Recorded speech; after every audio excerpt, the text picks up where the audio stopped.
Привет хора! Добре дошли в първия YouTube клип на моя канал.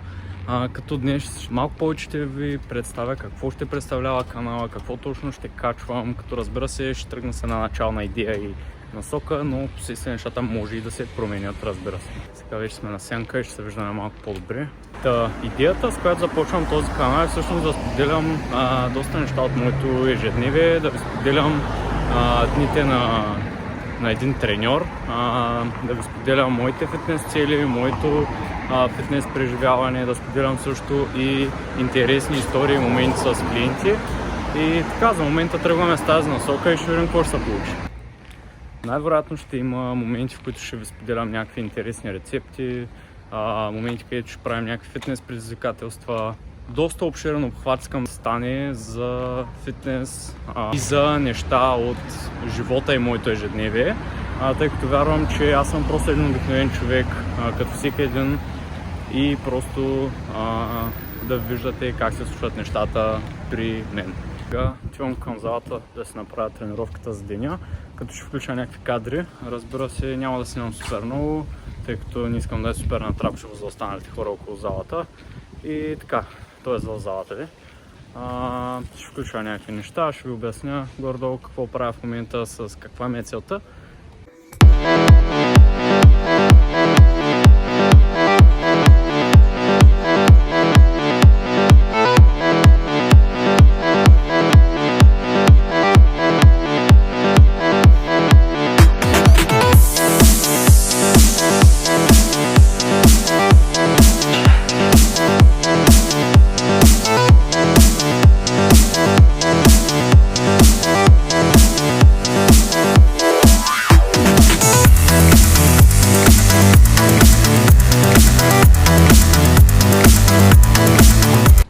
И хора, сега се прибирам вече от залата. Беше доста продуктивна тренировка. Тук е малко вятър, сигурно нещо няма да се чува. Беше доста продуктивно. В момента целя наистина просто да отида и да направя по-добра тренировка от предния път. Накратко хора, ще ви разкажа набързо какви са моментните ми цели с фитнеса. Общо заето от последните 2 години, когато свалих доста килограми, вече са около 30 приблизително. Целта ми е била просто да запазвам максимално много сила. Разбира се, при 30 свалени килограма това нещо не се получава на 100%. Ще оставя тук някъде снимки от началото, ще оставя снимки от фотосесията и така, да можете да имате представа как горе-долу изглежда 30 свалени килограма. И сега всъщност започвам от едно доста базово ниво за покачване на силата ми на клек, лежанка и тяга. Това ми е като една цел, и другата е всъщност да се опитам да покача мускулна маса колкото мога, докато развивам бизнеса с фитнес коучинга. Не е толкова лесно, тъй като бизнесът изисква доста отговорност към хората и съответно не е много време за мен да си готвя, да си правя нещата, да тренирам в оптимални условия, но правим каквото можем и да става каквото ще. Като аз съм си поставил тези цели, тъй като няма как просто да тренирам безцелно.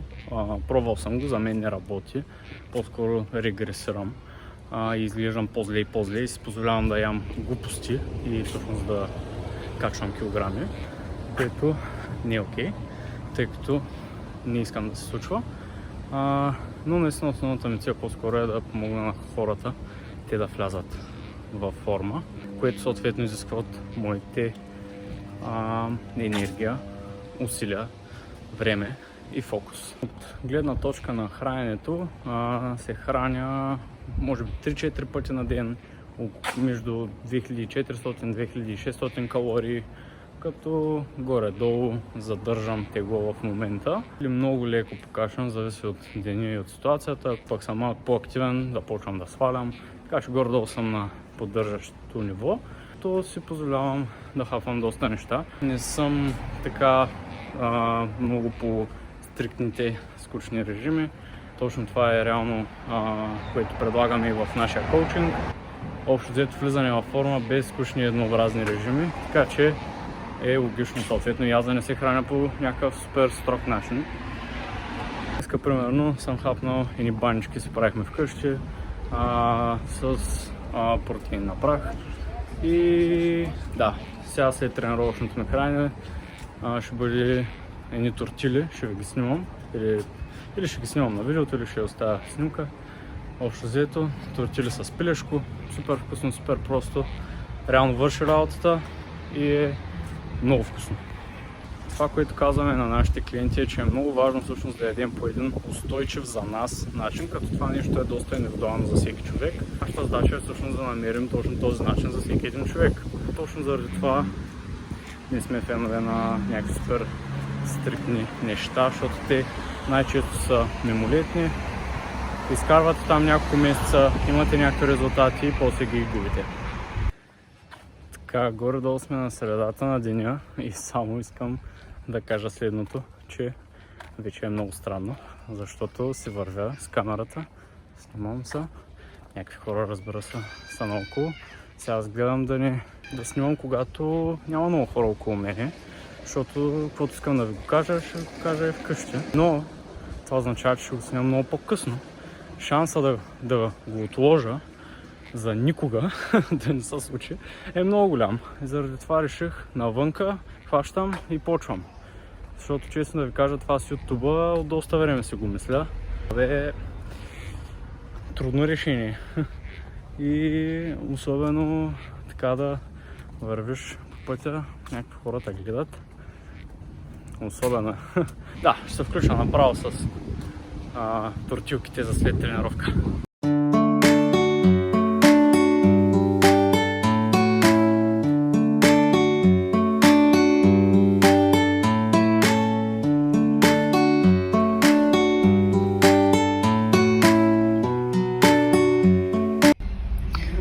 Така, хора, и след кратка почивка е време и за следобедното хранене.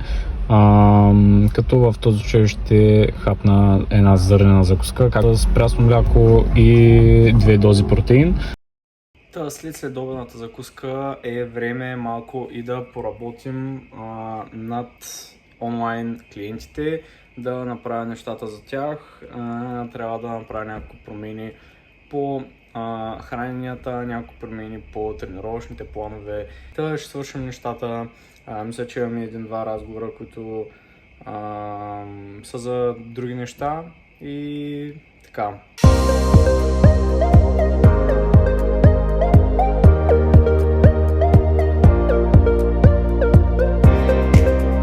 След като приключихме вече и с работните задължения за деня, ще се отдам на една лека почивка, като това, което също аз правя в свободно си време е да чета, като в случая ще чета Умни пари на Стойни Василев, като почти съм приключил самата книга. Доста ми допада, доста така приятно поднесена информация в финансовите теми, които не са чак толкова лесни за разбиране. Починахме си малко, после поработих още малко, тъй като другия месец предстои едно доста готино събитие, което организираме, за което ще ви споделя повече детайли в бъдеще, тъй като все още нещата се планират. И сега реших малко да изляза, малко да свърша неща за вкъщи, изхвърлих букука, ще я до магазина и малко да си направя още малко крачки. Въпреки че вече съм до 10 000, мога да не прави повече, но да има там движение. Между другото, едно от нещата, които забравих да споделя по-рано относно моите фитнес цели, всъщност е тялото ми да бъде максимално функционално. Те наблегна на клек, лежанка и мъртва тяга, за да може всъщност тези функционални движения да ги правя по-добре. Може не непременно да качвам супер много тежести или подобни неща, тъй като преди съм го правил и не е точно моето нещо. Не ми харесват странични ефекти, за които бих ви споделил в следващи видеа. Но със сигурност бих искал да правя тези типове движения и да стана по-добър в тях. Здравейте, хора, и добро утро вече от следващия ден. Получи се следното нещо. С нощи буквално се изготвих набързо. Ядах набързо едни яйца, като ще оставя тук макросите. И буквално бях толкова изтощен, че заспах. И по-общо не успях да довърша клипа вчера, но пак за това го довършвам днес.